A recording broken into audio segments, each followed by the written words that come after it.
We're live. We're good? Mm-hmm. I guess that's what it means when it says live on there. Right. Well, good afternoon, everyone. It is December the 20th. I think we just had Thanksgiving like yesterday. So I haven't done this in a while, since November, and we're doing it kind of towards the end here. So let me first just start by saying thank you. Anyone who's logged in, you would do me a great favor if you would just send us a message or a text or something to let me know that we're transmitting, the receiving. Are we okay or no? Um, just to let me know that the volume's okay and that you can hear me, and that the picture's all right, that kind of thing. But Dennis, good morning, my friend. Thank you, sir. That means a lot. Thanks. So now we're good. So first, let me just say this. I want to wish everybody a Merry Christmas, a Happy Holiday Season, Happy Hanukkah. I was just out at just Sunday night. I was able to spend a little bit of time in City Center and celebrate with the Jewish community as they lit the first light on the menorah, and just had some good fellowship there and interaction. And it's a nice event. I've been doing that ever since I came here, and a great community, and it was a really good turnout. A little cold, but it was nice. So we just did that Sunday night in City Center. So again, as it's the hustle and bustle of the holiday season, um, please be careful with traffic. And I was out last night. I was going up to um, the Denby Community Center, and there was a food giveaway for those that are in need. And I made the mistake of going down Jefferson. Chief Grinstead said, "You go Warwick," but I went Jefferson, and I got bogged in a little bit of traffic. So that time of day and the holiday, I can certainly see it. So I learned my lesson. But I want to thank you for joining us. This is our chat with the chief session. What I like to do is I'll spend a little bit of time of giving you kind of where we're at with the city, crime-wise, police-wise, what we're doing, things that we've done and are doing, and then we come around the corner the first of the year. And then what I like to do is just some interactive questions that you may have. Some people will, I don't know if the right wording, write text in or message in about a particular case. I'll share with you what I can, but I don't want to do anything to jeopardize a case or court battle or situation, anything like that. So it's not me being evasive. I just don't want to hurt any process in the case that comes forward. So let's take a look here. Dennis, appreciate you being here. Miss Fields, good afternoon. I can see here. Thank you. I appreciate that. Miss Ford, my fiance and I received your card. You're very, very welcome, and happy holidays. Merry Christmas to you. Kelly, we scroll down a little bit just to make sure I haven't missed anybody. There we go. Mm-hmm.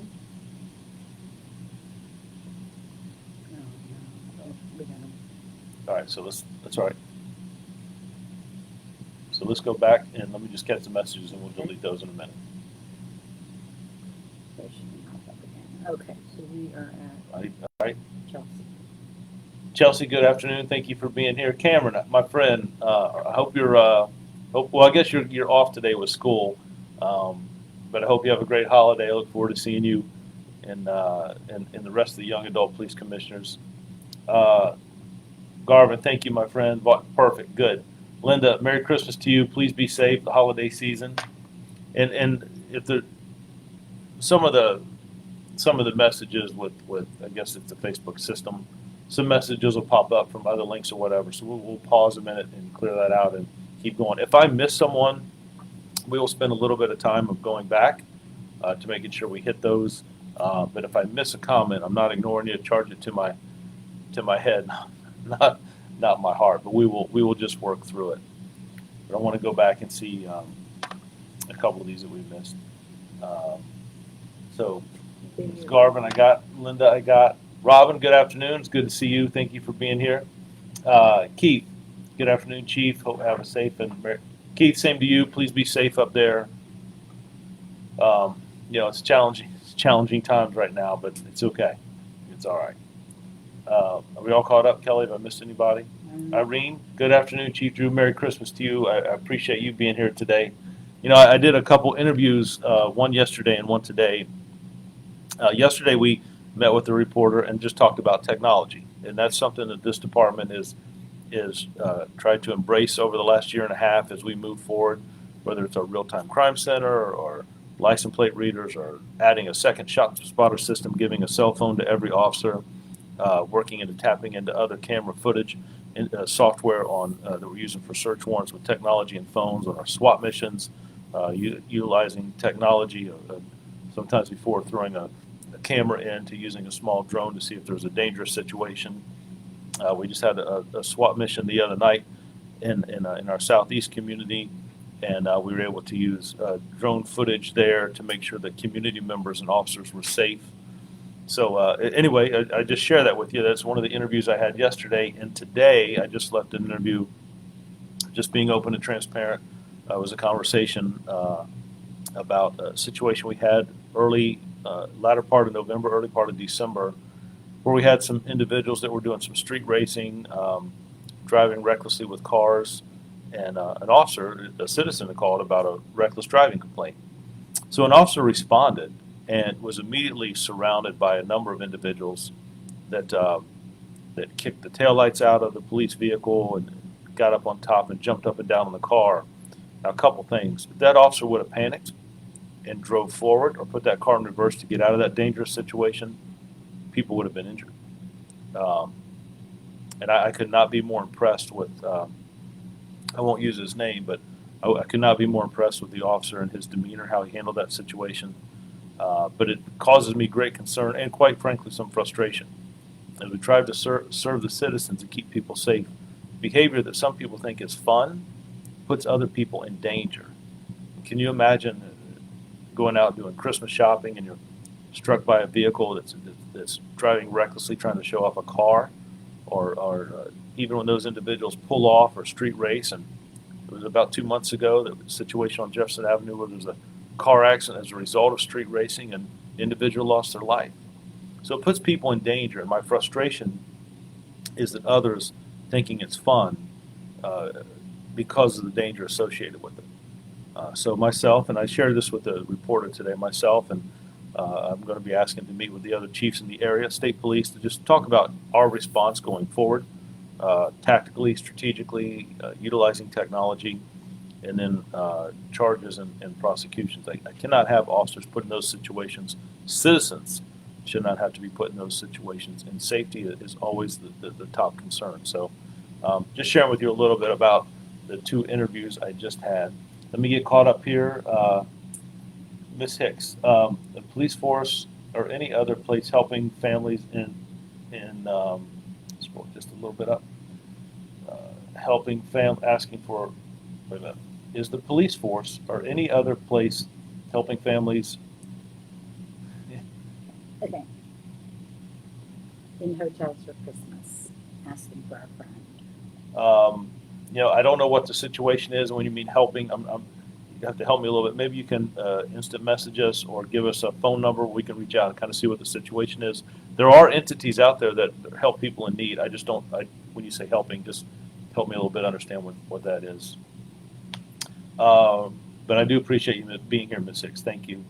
Trish, are the contractors that were laying new imitation lines and doing irrigation maintenance work around Killen Creek right before June 15th incident being investigated, drove through Killen Creek every day to go to work?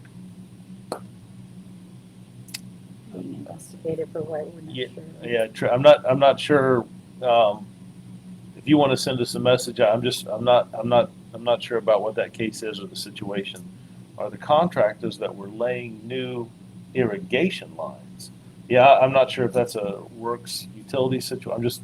I'm not sure what that is. So a couple things where we're at right now for the year as we wind down. The number of homicides we have this year are exactly the same as where we were at the end of the year last year. The city sits at 30 homicides. Our robberies are up a little. Our rapes are about the same. Our aggravated assaults are probably, Our shootings are up by 3 or 4 this year compared to last year. The biggest increase for us, what's driving the crime right now in Newport News is larcenies, thefts, right? And I talked a little bit about this back in November. The number of thefts this year are almost comparable with the number in 2019. So why the increase? And I talked with other chiefs in other areas that there was a lot of businesses that were shut down in 2020 and 21 as we came through the pandemic. And I'm not saying we're out of that by any stretch of the meaning. I know that still some people are suffering, but businesses are much open. There's a lot less restrictions now in it. The stores that weren't open before. So I wanted to see, are we just having a larger in thefts? But the numbers are pretty comparable to 2019. So I believe that some of the increase is because there was such a decrease in businesses opening and restrictions and time. But that's the biggest issue right now. If we report our numbers to the FBI, the city's up about 7% in crime, and that is predominantly led by our thefts in the community thing, theft of a phone, shoplifting, just larcenies and thefts. Our clearance rates are all above the national average, meaning homicide, robbery, aggravated assault, burglary, auto theft. The FBI takes the numbers across the country, puts them together, and establishes this is the national average for clearance rates. Our clearance rates in the city of Newport News investigating crimes are all above the national average in each of those categories, and that's important. It doesn't change the event that happened, but it shows me that we're addressing crime and we're addressing those cases, and we're doing better than what that national average is. Now, I would like us to continue, and I would attribute that to the work the detectives do, the work the officers do, our response, citizens, communities getting involved, technology, all those things play a role. But I'm very happy.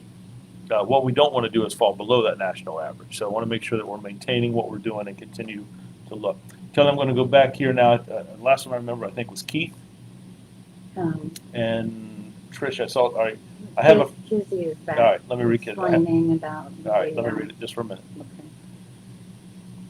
Okay. I have a friend with 4 kids trying in a hotel, and she is unable to get gifts for her kids and trying to see how I can help her. So, Ms. Hicks, if you will send us a phone number or able to talk to us offline, we can have a conversation, see what we can do. Can't promise you anything, but we'll see. Okay.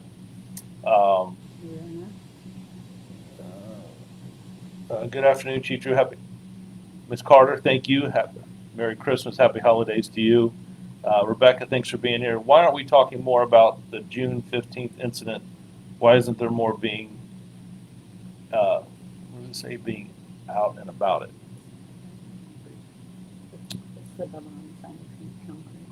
So, Rebecca, if you're talking about a specific case, there's some things that I can't talk about because we're ongoing investigations. And when I opened up, I talked about if you have a specific question, I will do my best to address that. But I can't just talk openly about a case that's ongoing. I can tell you that I've been briefed. There is good work being done, but I can't go into where we're at. But I am happy with the investigation that the officers and detectives are doing in that particular case. I can't. Hope you can read a little bit between the lines there, but I can't go into specific details. The shooting rate is very high and heartbreaking. I'll tell you, I think we had 93 shootings last year, not homicides, like people with a gunshot wound. I'm not saying it's not, but I think we had 93 individuals that suffered gunshot wounds. I think right now we're at 95, so we're about 2 up from where we ended last year. I also looked at the number of guns we've recovered off the street, so I would agree with you. We've almost recovered 1,000 firearms, illegal firearms from the community off the street, individuals that, whether they're stolen firearms, possession of a firearm by a convicted felon, firearms that are seized in search warrants. It is very, very, very concerning to me. So I would agree with you, Ms. Hicks, and just just the individuals who'll pick up a firearm and pull a trigger. It's not a video game. And it is extremely concerning. Not only responses for our officers that respond to situations, but communities that find themselves, or individuals that find themselves surrounded by some of those incidents. I'm also concerned about the number of overdoses that we have in our city. I'm concerned about the number of suicides, and I know the holidays are even add more pressure. And people who've lost loved ones or people who are struggling and issues with depression, very cognizant. So we track. We have a ComStat meeting and an Intel meeting and a Monday staff meeting, and we look at numbers surrounding all the things we just talked about: suicides, overdoses, arrests, gun seizures, clearance rates, and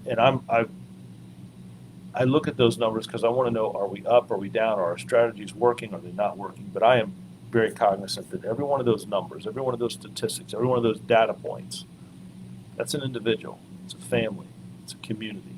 So I get that. So I don't lose sight of that. It's just a way for me to track it. That do we need to shift our strategies to reduce those incidents and those numbers, or is what we're doing working? Or if we're doing a particular strategy in the north part of the city, we may need to tweak that somewhat in the south if we're not getting the same results, or vice versa. So that's why when you talk about that shootings and firearms, I understand exactly what you're saying and could not agree with you more. All right, so what, we go all the way back to the top? We have to, yes. Okay. This one's, we have someone ask about baby Cody here. Has there been any update on All right, so Cody? let me just kind of stay focused here on where we're at, though. What was our last message we had? That was the last one. Okay, let's see. I got Miss Hicks. Want to make sure I got her addressed. Trish, we dealt with it. Rebecca. Miss Okay, Hicks. very good. Has there been any updates on? If you're not familiar, the child Cody is out of Hampton.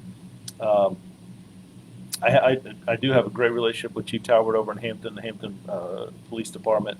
I have not heard of any updates. I think there were some court cases about a continuance or continuing, but I don't believe that happened. Or I do believe that happened, so I don't think the case has gone to full trial yet.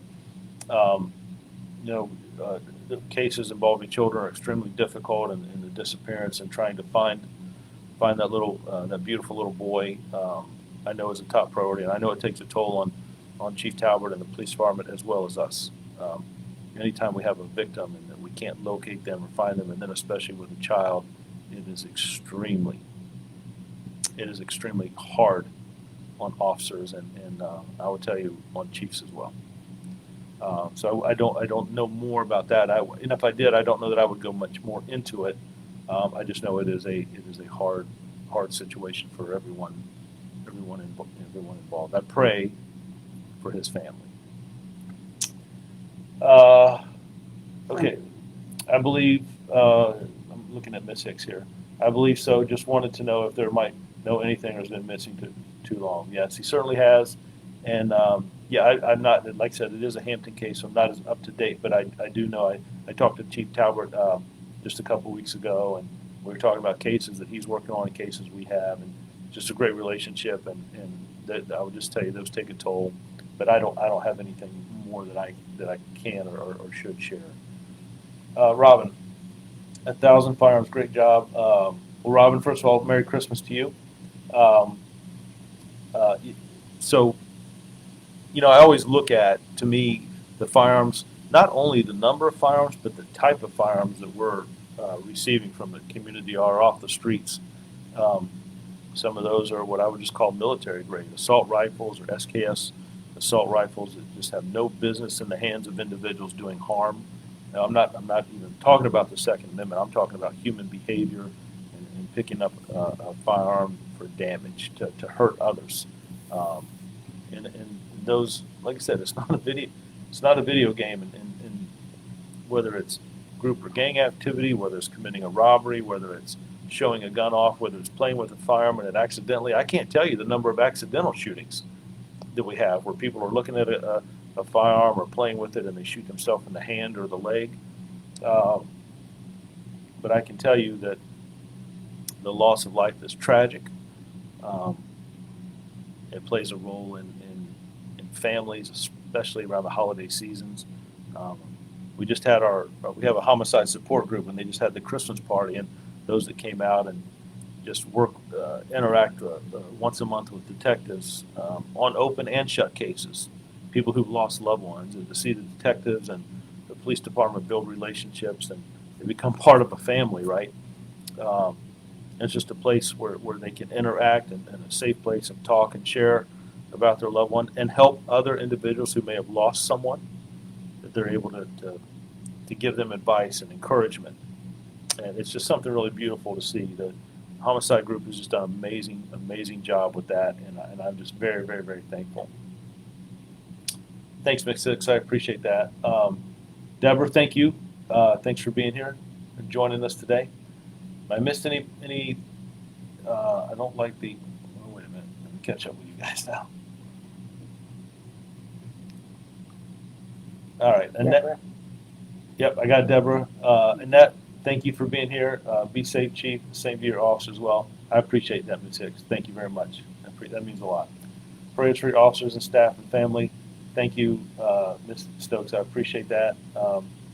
Ms. Owens, how do you feel about Nextdoor app and how it serves our area? So yeah, I think the Nextdoor app is great. You know, it's sharing information, or citizens can get involved with police and police back and forth. I'll tell you, as we talk about technology, it's funny you brought that up. We just had a company come in and talk to us a little bit about an app they could develop for the Newport News Police Department. It can be used internally and externally. So a citizen who has a cell phone could download this app, and you would get immediate alerts about things going on in the Newport News Police Department or in our city. So there are some colleges who use it in some cities. I don't believe it's here in Virginia yet, but they wanted to come and meet with us. We've had 2 meetings now. I really like what they show. So if you pulled up the app and you clicked on Newport News Police, you can write in a good comment about an officer. You can write in a comment that concerns you about an officer. You can take a photograph and send it back if something is actually occurring that you're seeing. If you have some information that you want to share, it can be sent to us that way. We could share information about if there's an accident that, hey, because usually what we'll do is we'll call the media and say, hey, look, there's been a traffic accident on Warwick or Jefferson, our 2 main arteries in our city. And you all know if there's an accident on one of those, it can really back things up. But what this app would do is you would get an immediate alert of some accident or an incident, or maybe, God forbid, a critical incident in the city. So it's much faster information. It's interchangeable. So we talked to them a little bit about they would create it to what we want it to look like. But it also has an internal use as well, that we can send information right away to officers. Or officers would have a checklist on a particular call they go on and hey, did I hit all these steps I need to make sure, as opposed to going back to their computer in their car or going back to looking through their manual to make sure that they've covered everything. So just trying to use technology to be more efficient and safer and information. But the Nextdoor app, I think, is a good way to individuals to stay in contact with each other, to share information. Deborah, is that right? I don't like the cold, but I heard it's going to be 52 in Montana, where I'm from. So I love living in Newport News. The season's in it. Well, I will tell you, I've heard that Montana is a beautiful state. But yes, I can imagine it would get a little colder there than here. I would imagine the snow, but I bet those mountains are beautiful. So, but I will tell you this: I'm glad you're here in Newport News too, and I appreciate that. So thank you, Irene. We have a better we have a better city because of the. Wow. Thank you, ma'am. I'm going to talk a little bit about this department before we get off here. I want to share some things, my feelings about the officers and the stuff they do. But I will tell you, it's a hard profession. The things that they miss in their families. I have officers here who Christmas is 2 days after the actual holiday, or Thanksgiving is the day after or the week before, because they're working. And I see officers that are, even over the years, that have come in and worked the holidays so other people can have it off if they have younger children or smaller children. And there's such much more demand on law enforcement today, the calls that we respond to and are expected to handle. We're just about the only entity besides the fire department that's here 24 hours a day. 7 days a week. An officer is expected to be a counselor and work with families and communities. And the stuff that they see and respond to, it's hard. It's demanding, but it's also extremely, extremely rewarding.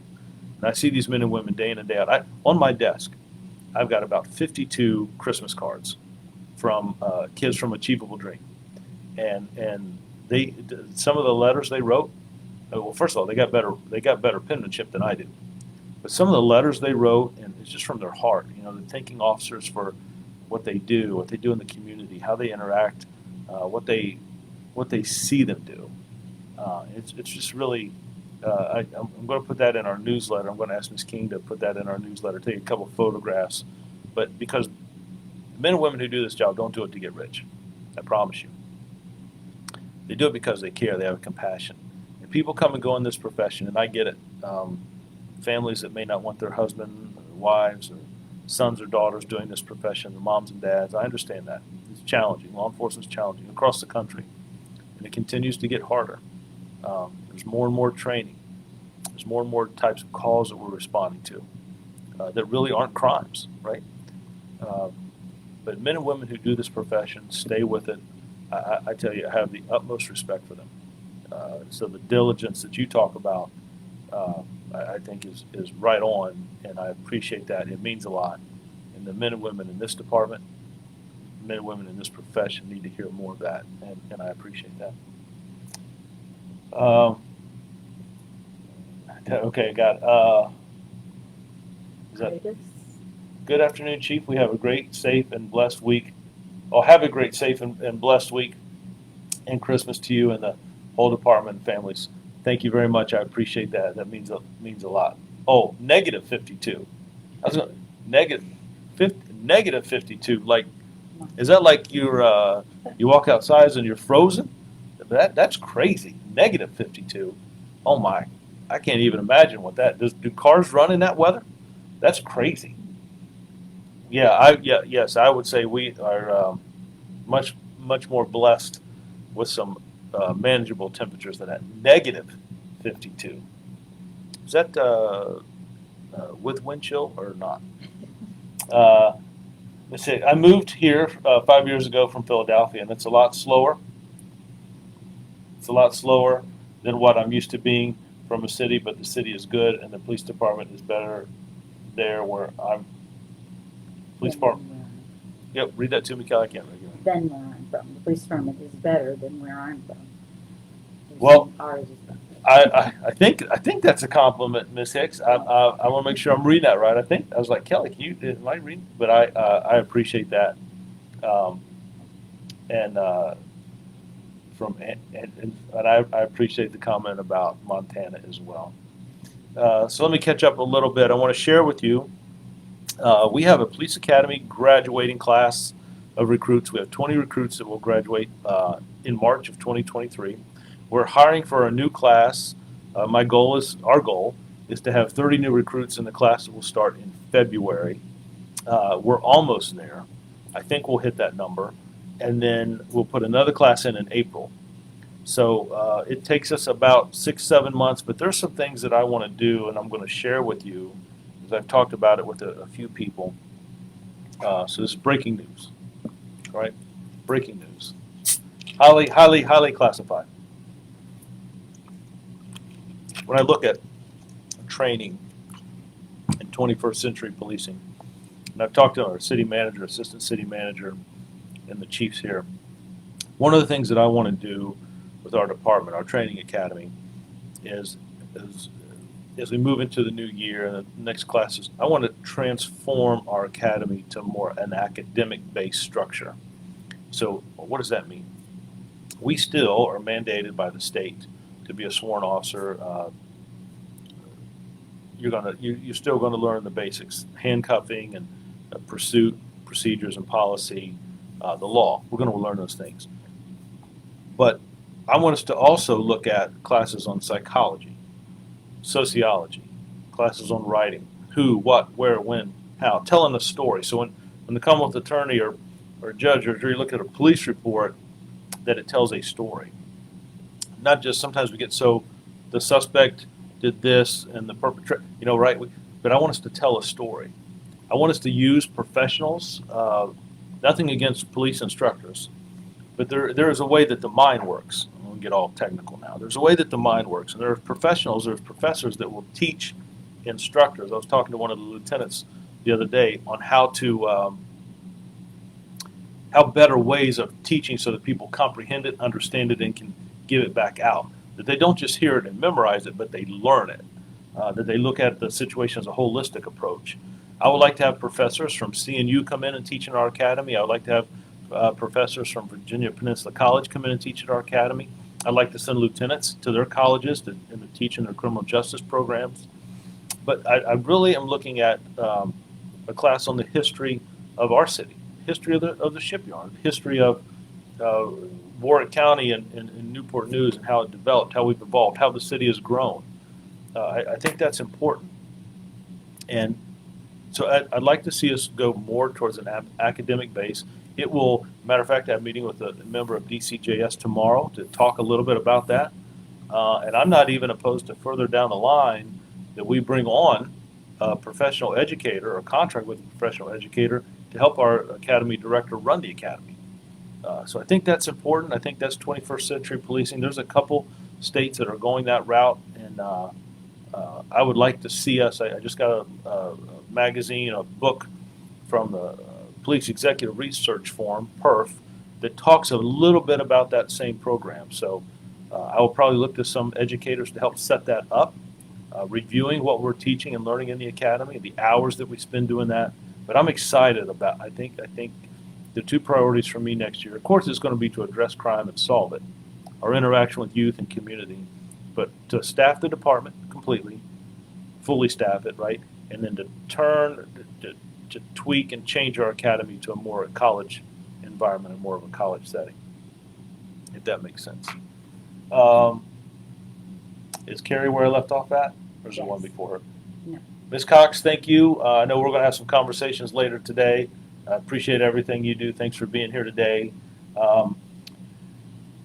Do you have a volunteer service? Would love to, but yes, we absolutely do. Miss Anna Whalen and Monica White, right? Both work with volunteers. They're excellent.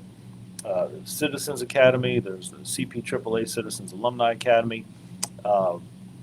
We use all kinds of variations. So if that's something you're interested in and doing some volunteer work with the police department, that would be fantastic. We'd love to have you come get to know us a little bit and interact with us, do some things with us. There's all kinds of opportunities.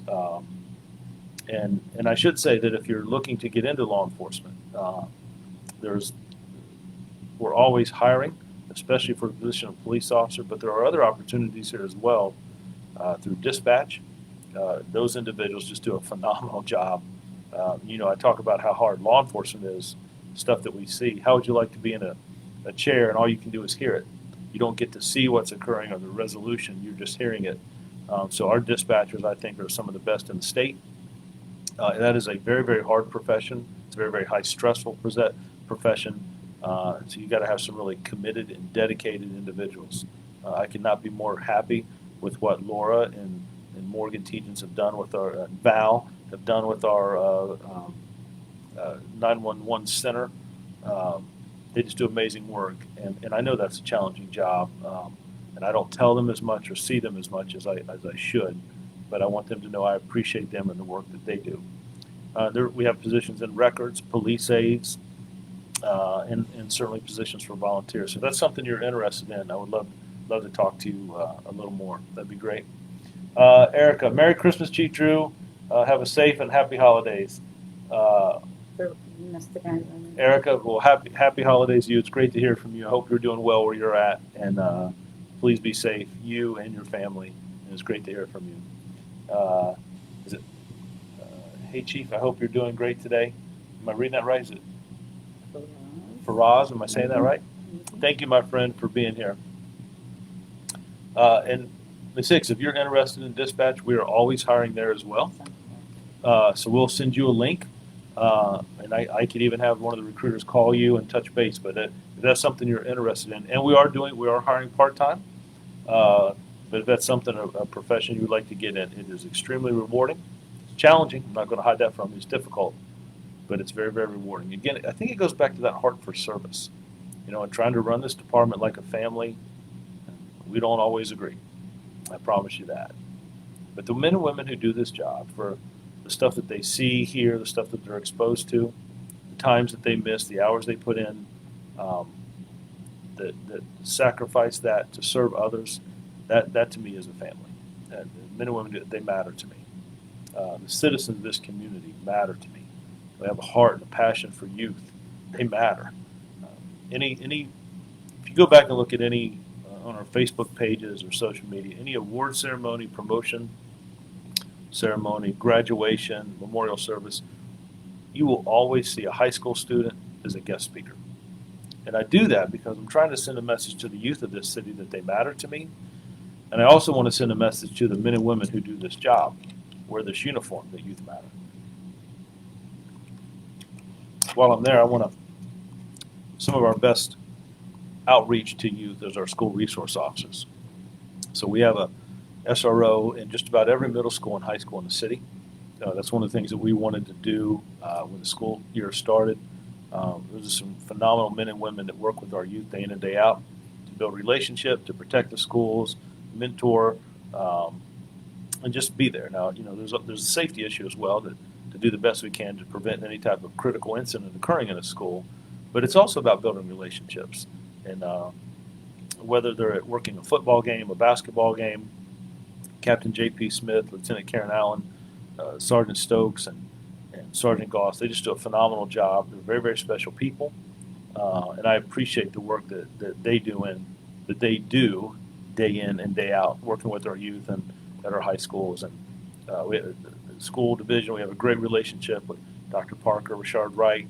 I appreciate that. I think it matters. The school board and things that we're trying to do together, right, to keep our city safe and promote our youth. I think we have some of the most talented youth in the country.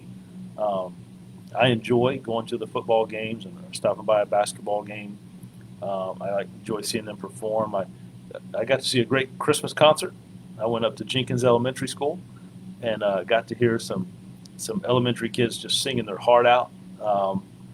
And it's just a good feeling to see young people like that thriving in our city.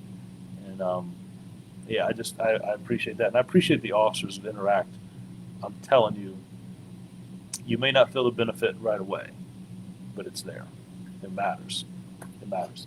We're going back to Ms. Stokes, and you missed a comment about your response about the wind chill.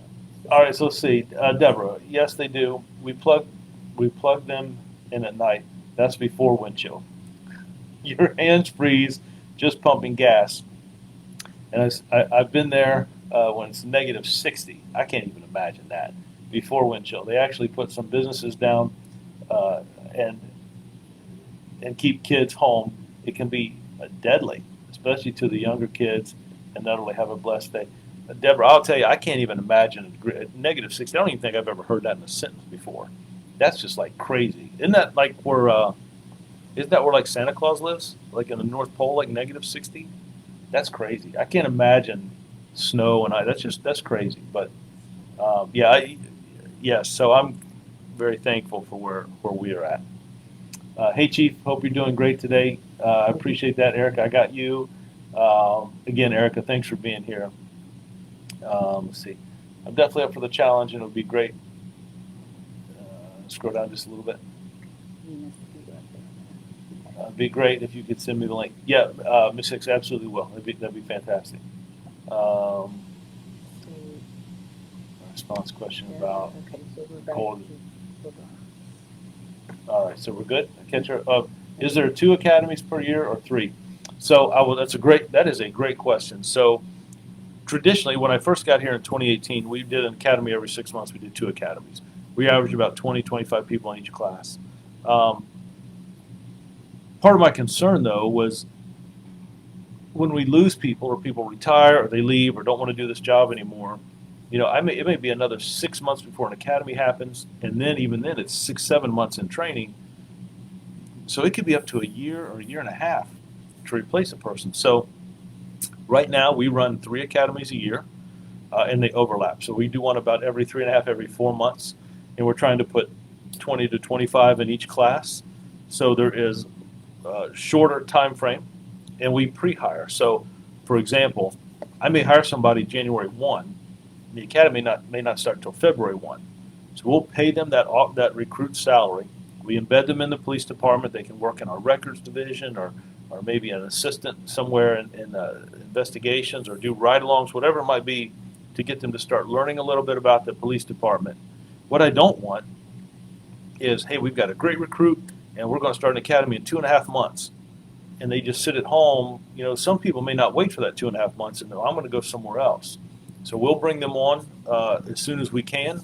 We call that pre-hire, right? Pre-hiring someone and get them ingrained in the department so they start getting some experience. I don't want to lose talent because of a time frame, if that makes sense. So to answer your question, we do 3 academies a year.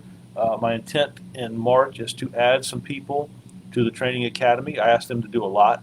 Not only do they train 3 academies a year, but they also have to do in-service for all the officers that are sworn. So the other 470 the other 400 that are here, we have to go through 40 hours of training.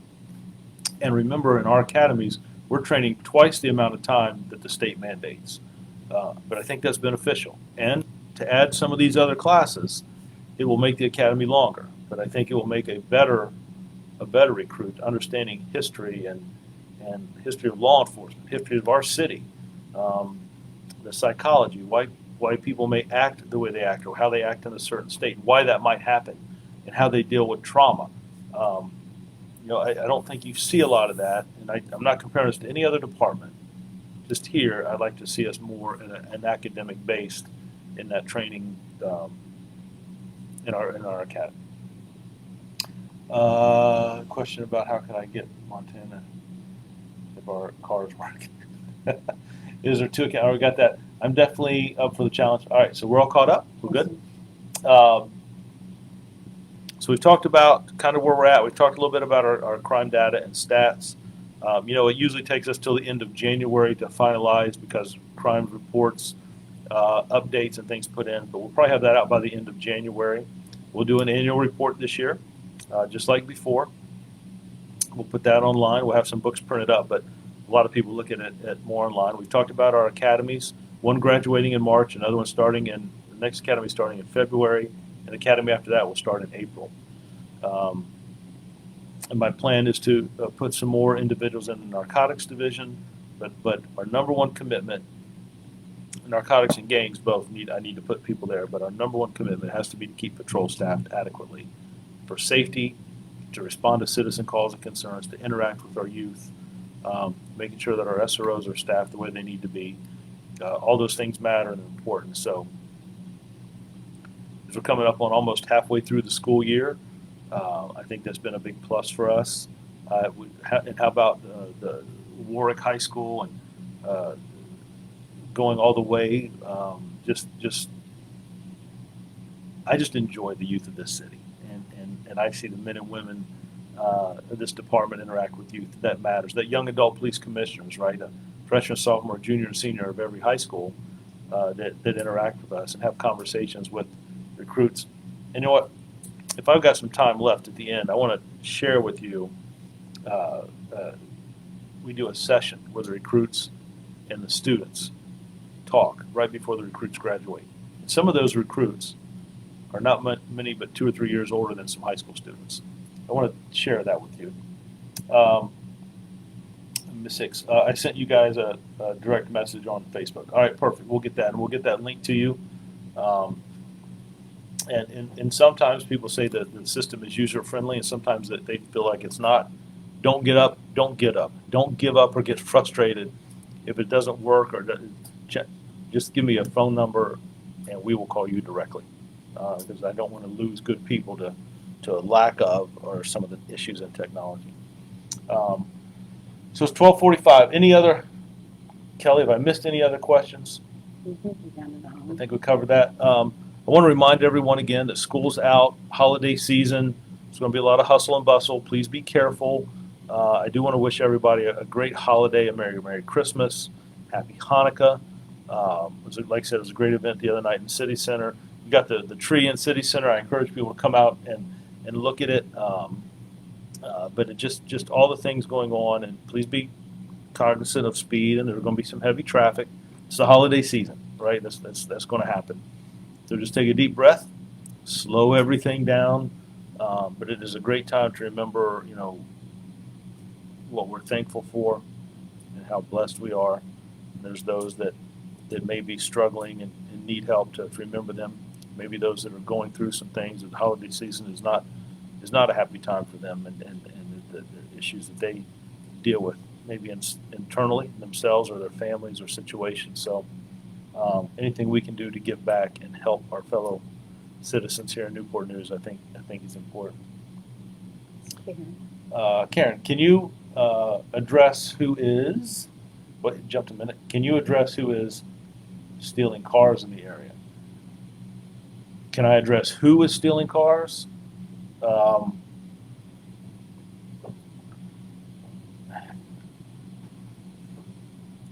So, Karen, I guess it'd be there are some individuals who cut catalytic converters and sell that piece of a vehicle for money. There are other individuals who steal cars to joyride, right? So there are some individuals who steal a car to go to one location and steal another car to get back to where they started from. Most of the cars that are stolen, keys are left in the ignition. Citizens will warm a car up, as they should be able to do. I'm not saying you shouldn't be able to do it, but if you're going to do it, to keep an eye on it. What happens is people warm a car up in the morning or in the afternoon, evening, wherever, or I see all the time, I'll stop by the 7-Eleven to get a Diet Mountain Dew, and there'll be one or two cars running, and how easy would it be just to get in that car and drive off? And that happens. I would say 90% of theft from vehicle and vehicle theft could be eliminated if we were locking our cars up, not leaving valuables in plain view of our vehicles, and not leaving the car running or keys in the vehicle. But yeah, there are youth that steal cars. There's others that steal cars to commit a crime, right? So if I'm going to do a robbery, I may steal a car to do a robbery and then dump the car somewhere so it doesn't come back to me. But I think the better way to address that really is prevention. We have to be very cognizant in the city we live in when we talk about pursuits, that we're not endangering life and limb over a stolen vehicle. And I understand, well, that's my car, but the last thing I want is to be chasing the car at 3 o'clock in the afternoon and kids are getting off a school bus, right? But what we really encourage and tips that we put out is, please don't leave valuables in your vehicle. Please leave your vehicle locked, and don't leave your car running. Don't leave your car unattended. And I speak that not only as a chief giving advice, but also maybe a possible victim at one time in my life as well. So, yeah, it affects all of us. And it's a shame. It shouldn't be. We look at a couple things. What types of cars are being stolen? Where are they being stolen from? Where are we recovering them from?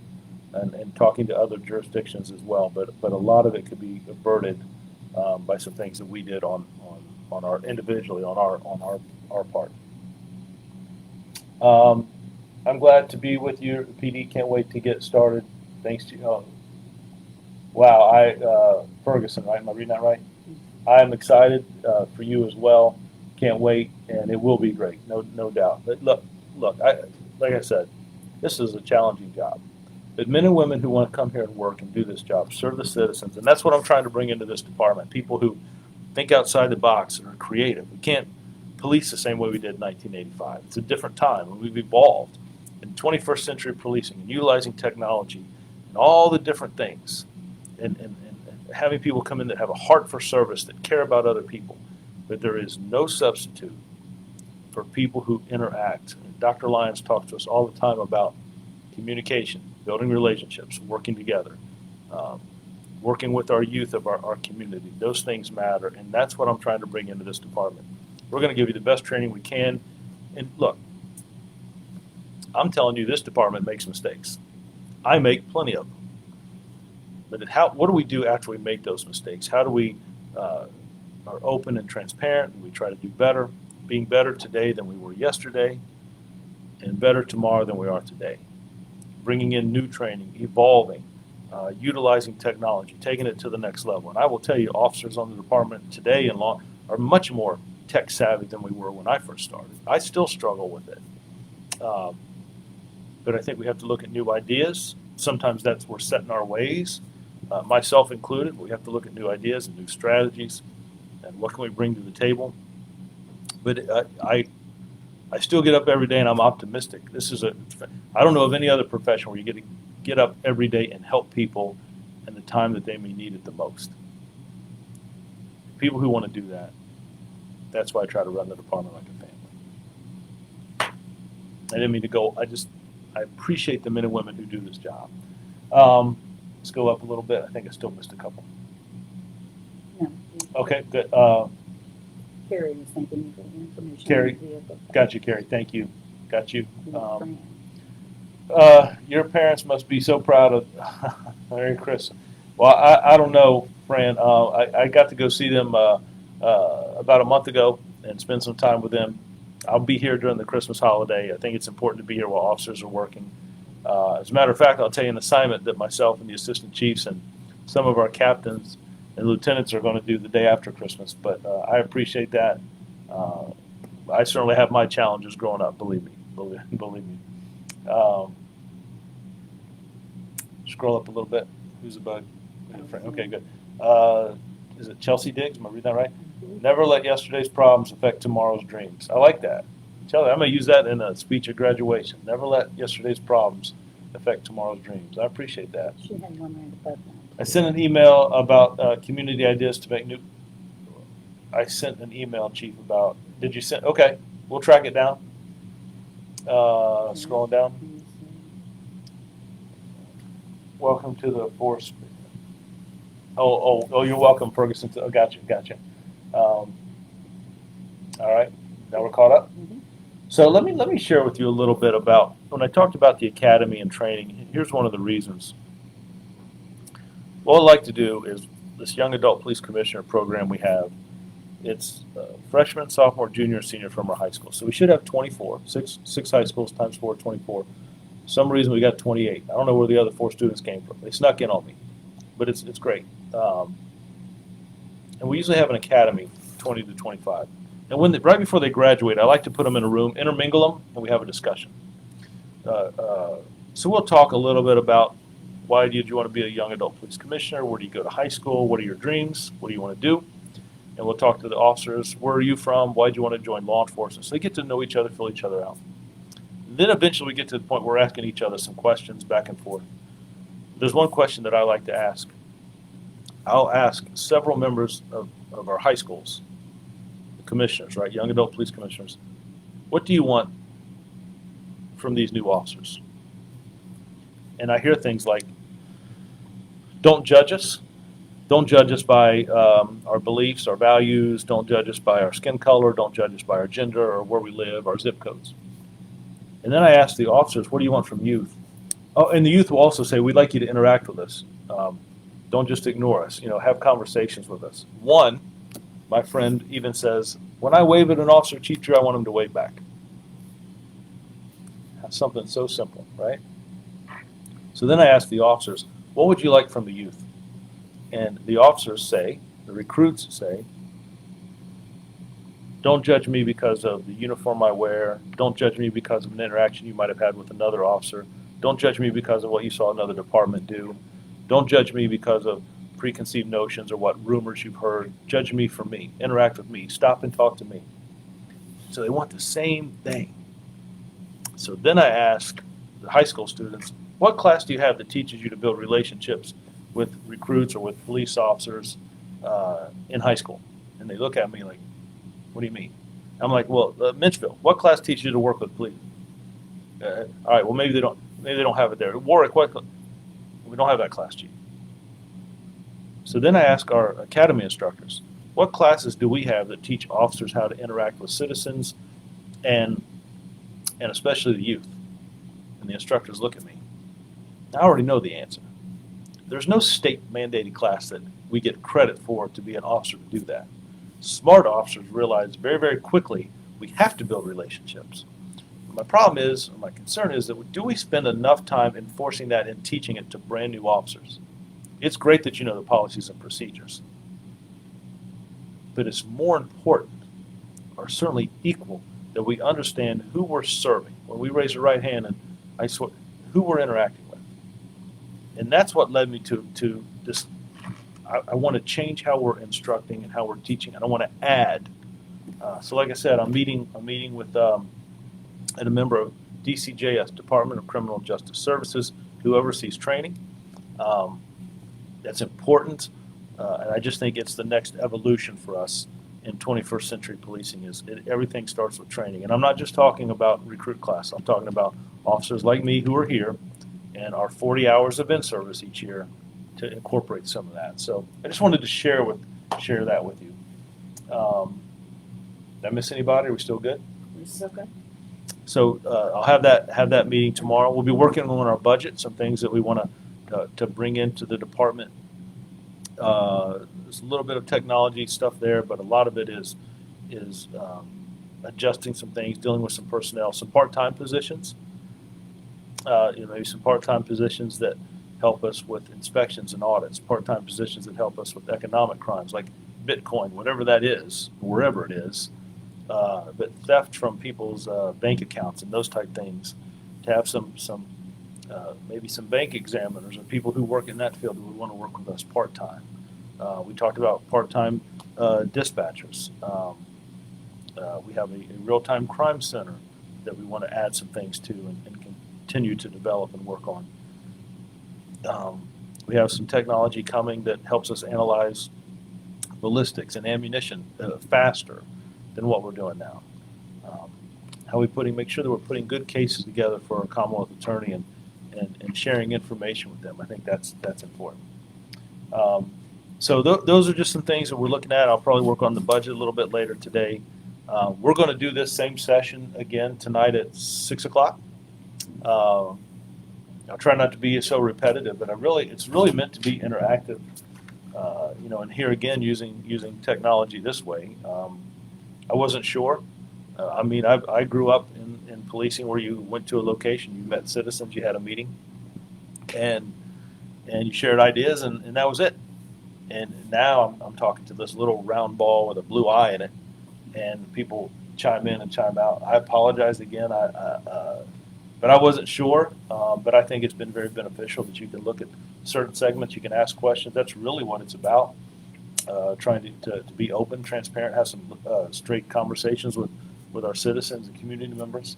For me to share a little bit about the department, what we're doing, where we're going, what's next for us. So I'm sold. They don't allow me to touch anything. I sit in the same seat, I chief go, right? So it's live go. But I do appreciate those that logged in. I want to thank. Let's take a minute here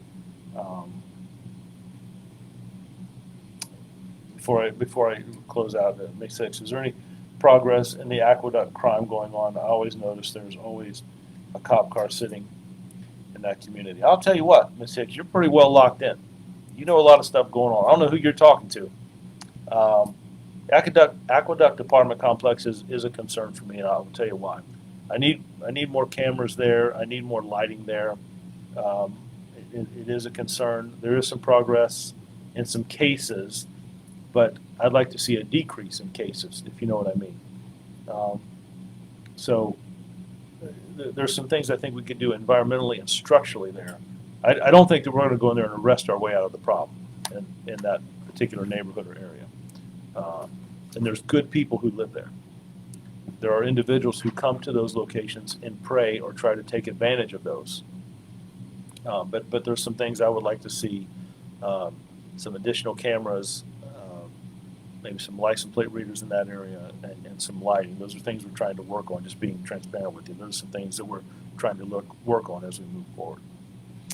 So again, I'm going to do this again at 6 o'clock. If you guys have questions or anything you want to bring up, talk about, anything you'd like me to discuss. But I would like just to take a minute to just thank multiple groups that are helping this department. So first, of course, the men and women who do this job. day in and day out, sworn and civilian both. Our dispatchers, our individuals in records, our police aides, our detectives, our officers, 24 hours a day, 7 days a week, they're responding to calls. I want to thank our partners in the health department as we deal with more and more calls dealing with mental illness. I want to thank our second responders, our two ladies who just do a phenomenal job, our social workers that are on the department, our domestic violence team for the work that you're doing. It's an area that we continue to press to try to do better. And I know we make mistakes in that area. And that's dealing with people and emotions and frustrations. I get that.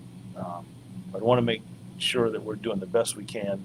I've had some conversations with the Commonwealth Attorney last week about some of my concerns and things, asking him and his team for some help on some ways we can do a better job of serving those that might find themselves in that situation, domestic violence situations. I want to thank the Boys and Girls Club, Rob and Hal, for allowing us to interact with the youth of the city, the school system, school board, Dr. Parker, our city council, Mayor McKinley Price. We had the last meeting last Tuesday, and I look forward to moving forward with the new council and Mayor Jones and ideas and structures. We'll continue with our use of force review board. Continue to recruit and bring good men and women into this department with the heart and service for people.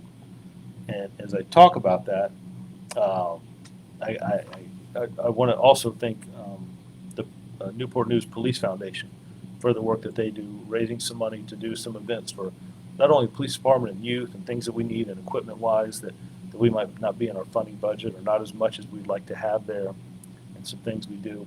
I'll tell you, the day after Christmas, the 26th, it's a big shopping day in our mall, and Patrick Henry Mall is a great place. Myself and the assistant chiefs and some of the captains and lieutenants are going to come out and just work some extra duty. I think we're working from 3 to 9. We're just going to be in the mall, walking around the mall, interacting with people and holiday season. And we may just have to stand in one place. I'm sure it'll be a lot of shopping going on, but we're going to come out at Patrick Henry Mall and just walk around, interact a little bit. Might find me something to eat in the food court, and maybe be some good sales. I don't know, Kelly. There might be some good sales after Christmas. I know a pretty good relationship with the administration there, so we're going to be interacting with them. They do a great job in serving our community and our citizens. So, anything I missed before we sign off here, Kelly? Jennifer had a good question there. Jennifer, let's see. Jennifer, first of all, thanks for joining us, Jennifer. What can your average citizen like me do to help in the community in ways that we have not maybe thought of? Well, Jennifer, I think for me, the best thing you can do is be involved. If you see something, to say something. I would much rather, and I'm not asking you to hold a sign outside your door and saying, I'm the one talking about stuff in the community neighborhood. There are texts to tip.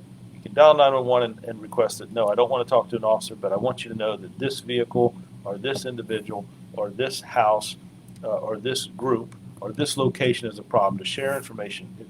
If everyone, like I said, there's 472 officers. We're down about 45 people, maybe approaching 50. We can't be everywhere. We can't spend as much time on every call that we would like to. We may have to start backing out of some calls to make sure that we're responding to those high priority calls. So some of those smaller calls, someone shoplifted a bar of soap, we may have to get to that later. But there are people who live in communities 24 hours a day, 7 days a week. If you see something, to say something, to get involved. If you see I would tell you, we don't have all the answers. I certainly don't. I spend a lot of time thinking, and sometimes I wake up at 3 in the morning, my mind's racing. What am I thinking about?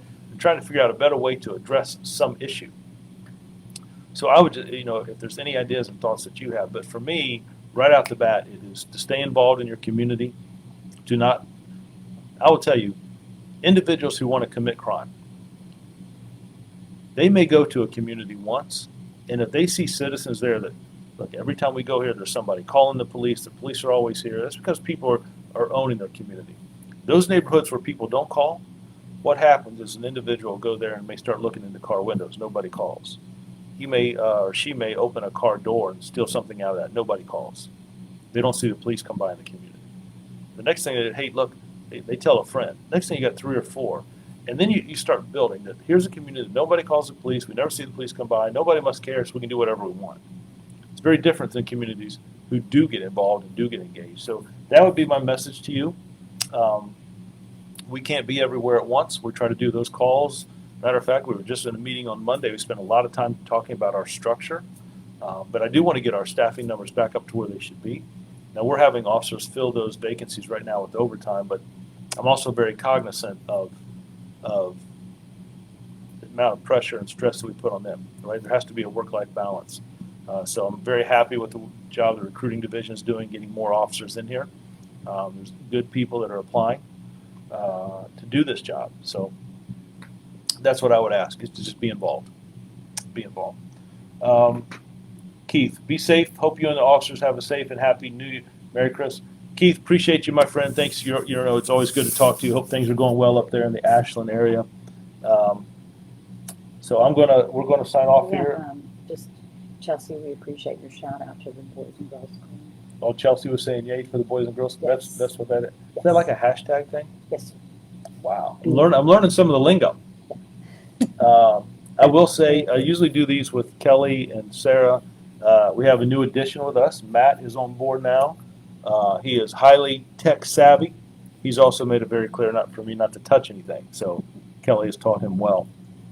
But no, we'll do this again. I went a little over. I apologize, but I enjoy talking with you and interacting. I do wish all of you a happy holiday. You all matter to me. I will tell you, I love this city. Men and women here. I like that I go to the grocery store. I won't tell you what I buy when I go to the grocery store. But I even have some citizens that tell me, hey, cheap Diet Mountain Dew's on sale. But I like stopping and interacting. It's never a bother.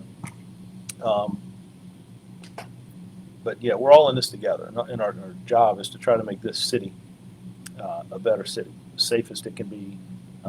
We will have bumps and hurdles and bad things will happen.